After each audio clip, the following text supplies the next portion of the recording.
BEd bachelor of education YouTube channel पर आपका स्वागत है। आज मैं आपको बीएड फर्स्ट ईयर के अंदर contemporary India and education subject के अंदर टॉपिक 19A करवा रहा हूँ। इसके अंदर आज मैं आपको बताऊंगा मीनिंग ऑफ NCERT के बारे में। अब हम ये देख लेते हैं पेपर में इसके क्वेश्चन किस प्रकार आते हैं। Question, right A short note on NCERT। 4 number के अंदर जी बहुत बार पूछा जा चुका है और आगे भी पूछा जा सकता है। प्लस ये क्वेश्चन क्या है, 16 नंबर के अंदर भी आ सकता है कुछ इस प्रकार, what do you mean by NCERT। Plus attachment के अंदर क्वेश्चन जोड़ देगा, also explain the functions of NCERT। आज मैं आपको NCERT के बारे में बताऊंगा। देखिए, कुछ क्वेश्चन ऐसे होते हैं जो पेपर के अंदर 100% आते ही आते हैं, ठीक है। उन्हीं में से एक क्वेश्चन है NCERT का। देखिए, जो हमारा बीएड का कोर्स है इसके अंदर ये एक बहुत ही इम्पोर्टेंट टॉपिक है।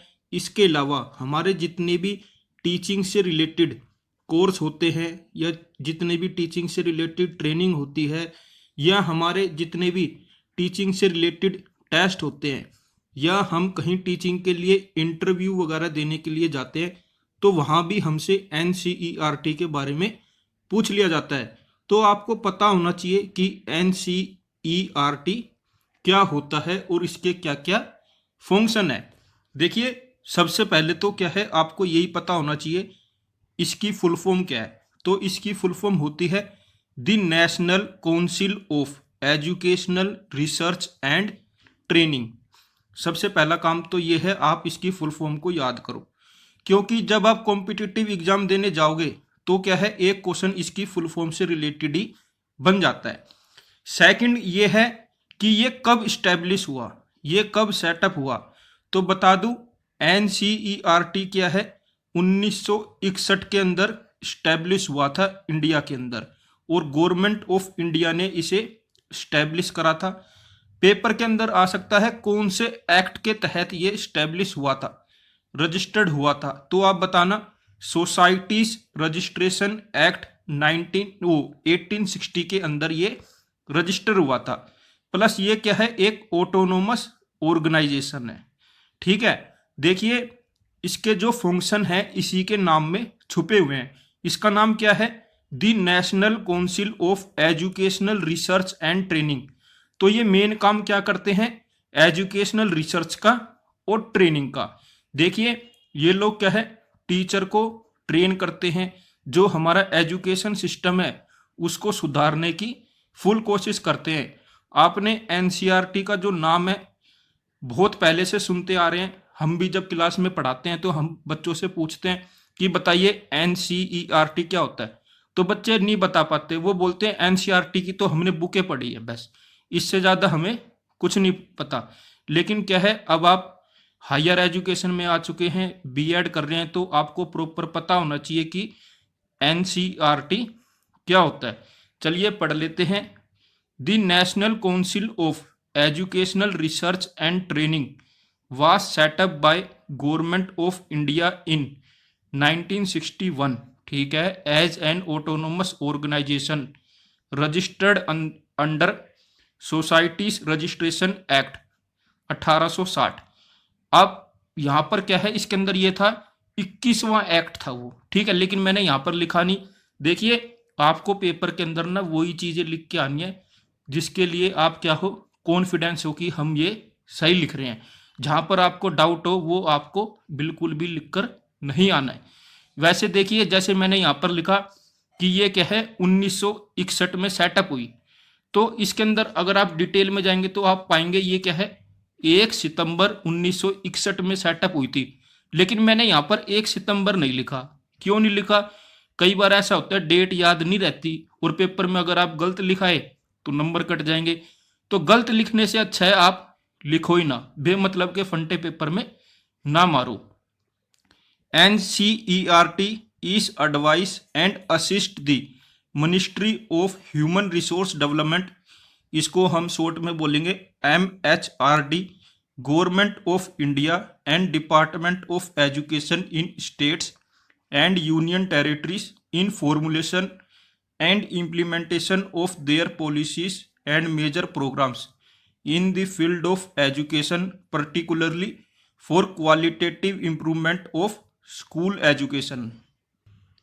देखिए NCERT क्या है?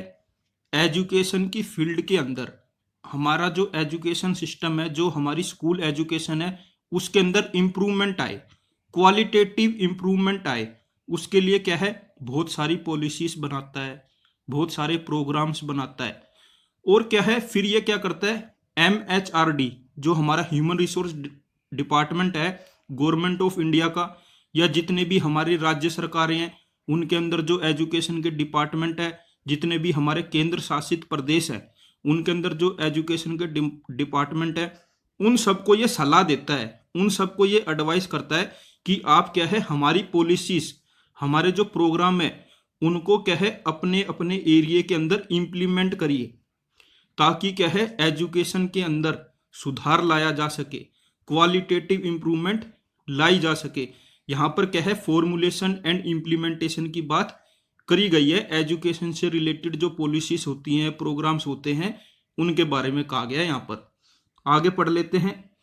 इन addition to research, development, training, extension, publication and dissemination activities, the NCERT is an implementation agency for bilateral cultural exchange program with other countries in the field of school education। बहुत ही जबरदस्त line लिखी है जी ये भी।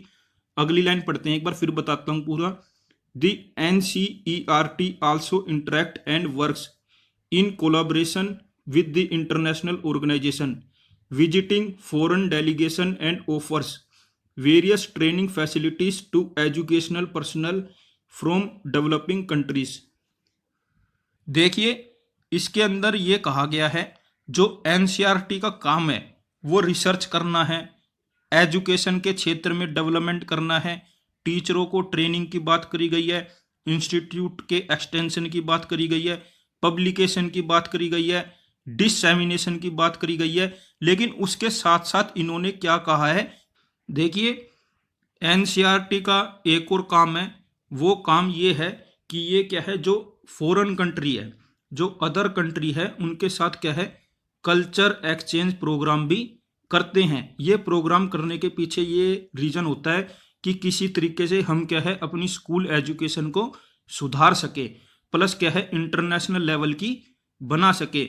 इसके अलावा इनका एक और काम है, देखिए ये क्या है, जितनी भी हमारे फॉरेन के स्कूल है या जितनी भी हमारी इंटरनेशनल ऑर्गेनाइजेशन है, ये उनके साथ क्या है प्रॉपर तरीके से इंटरेक्ट होते हैं, प्लस क्या है उनके साथ कोलैबोरेशन भी करते हैं, प्लस क्या है ये जो हमारे टीचर्स हैं, जो हमारे प्रिंसिपल्स हैं, उनको क्या है फॉरेन भेजते हैं, डेवलपिंग कंट्रीज में भेजते हैं, उनको क्या है ट्रेनिंग प्रोवाइड करते हैं वहाँ पर। ये उनको इसलिए भेजते हैं ताकि वो वहाँ जाकर सीखें कि डेवलपिंग कंट्री में किस प्रकार की शिक्षा दी जाती है, किस प्रकार की एजुकेशन दी जाती है। NCERT is fully financed by the government of India. देखिए जो NCERT है उसको सारा का सारा पैसा हमारी भारत सरकार देती है। Its headquarter in new Delhi 110016। देखिए NCERT का जो हेडक्वार्टर है वो हमारी नई दिल्ली में है। It is an academic wing of the ministry of MHRD। देखिए जो NCERT है वो MHRD की एक एकेडमिक विंग है। The union minister of HRD is the president of the general body of NCERT।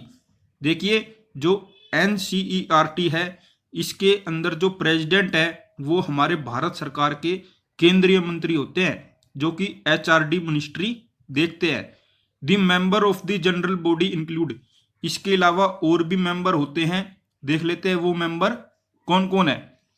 The educational minister of all states and union territories.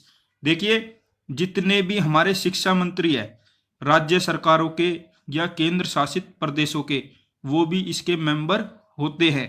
Chairperson of UGC, university grant commission के जो chairperson है वो भी इसके member होते हैं। The secretary of the MHRD, ठीक है। 4 vice chancellor of universities, 1 from each reason, ठीक है। हमारे 4 रीजन है जी, उन चारों में से एक एक वाइस चांसलर होते हैं। द चेयरपर्सन ऑफ सीबीएसई, जो हमारे सीबीएसई के चेयरमैन है वो भी इसके मेंबर होते हैं। द कमिश्नर ऑफ द केंद्रीय विद्यालय संगठन केवीएस, जो हमारे कमिश्नर है केवीएस के वो भी इसके मेंबर होते हैं। बिसाइड्स, इन सब के अलावा experts in the field of education are also nominated as member by the government of India. देखिए हमारी गवर्नमेंट ऑफ इंडिया क्या है, कुछ ऐसे लोगों को नॉमिनेट करती है जिन्होंने एजुकेशन की फील्ड में बहुत कुछ किया होता है, वो एक्सपर्ट्स होते हैं, तो उनको भी क्या है इसका एनसीईआरटी का मेंबर बनाया जाता है। The main governing body of the NCERT is the executive committee, ठीक है। Above all discuss member are its member. देखिए एनसीईआरटी की जो मेन गवर्निंग बॉडी होती है उसको एग्जीक्यूटिव कमेटी बोलते हैं, और मैंने अभी आपको जितने भी मेंबर गिनवाए हैं ना वो सभी क्या है इस कमेटी के मेंबर होते हैं। जो हमारे यूनियन मिनिस्टर है ना एचआरडी के, वो तो प्रेसिडेंट होते हैं।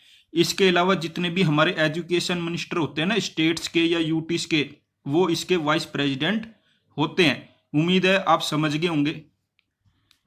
The major constituents unit of the NCERT are located in different region of the country are as follows। देख लेते हैं जी NCERT की यूनिट्स कहाँ कहाँ पर है ऑल ओवर द इंडिया में। इसके अंदर फर्स्ट है, देखिए जी ये टोटल 8 है, आपको ना 8 की 8 याद रखनी है। कॉम्पिटिटिव एग्जाम के अंदर तो इनसे रिलेटेड क्वेश्चन 100% आता ही आता है। अगर आपके बीएड के अंदर आता है तो भी आपको ये 8 की 8 लिख के आनी है। देखिए जब आप पेपर के अंदर ये लिख के आएंगे ना 8 की 8, तो टीचर को लगेगा हाँ बच्चे ने सच में पढ़ाई करी है। इसके अंदर फर्स्ट है the national institute of education, कहाँ पर है जी ये नई दिल्ली के अंदर। सेकंड है central institute of educational technology, ये कहाँ पर है नई दिल्ली में। इसके अंदर थर्ड है Pandit Sundarlal Sharma central institute of vocational education, कहाँ पर है ये भोपाल में। इसके बाद फोर्थ है regional institute of education, RIE बोलते हैं शॉर्ट में, अजमेर में है, भोपाल में है, भुवनेश्वर में है, मैसूर में है, ठीक है। इसके अंदर 8th है north east regional institute of education, ये जी नॉर्थ ईस्ट के अंदर है शिलोंग में।